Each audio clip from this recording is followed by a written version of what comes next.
জায়গাটা বড় করে না। ভালো করে ভালো করে চাই।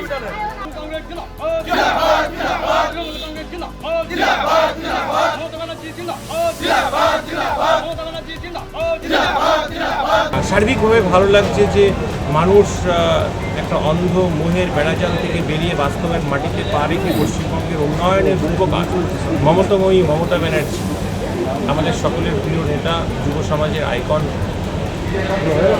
সাংসদ অভিষেক ব্যানার্জি এবং সর্বভারতীয় তৃণমূল কংগ্রেসের উপরে ভরসা রেখেছেন। রাখবেনই বা না কেন এলাকার সার্বিক উন্নয়ন, মতুয়াদের যেটুকু উন্নয়ন, মতুয়াদের দাবি দাবা রাখা, রাজবংশী সমাজের দাবি রাখা, প্রত্যেক সমাজের প্রত্যেক বর্ণের প্রত্যেক ধর্মের মানুষের কাজ মমতা ব্যানার্জি করেছে।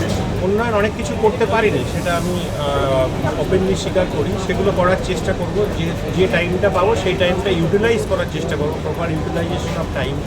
তার মধ্য দিয়ে মানুষের কাছে থাকা, মানুষের পাশে থাকা, মানুষের সুখে দুঃখে ভালোবাসায় থাকার চেষ্টা করা। বিষয়টা অত্যন্ত একটা কী বলবো, একটা রাজনৈতিক পটভূমি পরিবর্তনের বিষয় এবং জমি পুনরুদ্ধারের বিষয়। সেই সঙ্গে সঙ্গে মানুষের চিন্তাভাবনার পরিবর্তন, সার্বিক রাজনৈতিক মহলের যে চিন্তাভাবনা সেটার পরিবর্তন এবং আপনি বলতে পারেন একটা যুগান্তকারী রেজাল্ট আসতে চলেছে। এই ফলাফল আমরা দক্ষিণ বিধানসভার মানুষের কাছে কৃতজ্ঞতা জানাচ্ছি, অভিনন্দন জানাচ্ছি, ধন্যবাদ জানাচ্ছি। এই জয় মানুষের জয়, এই এলাকার মানুষের কাছে আমরা সেটা সমর্পণ করছি।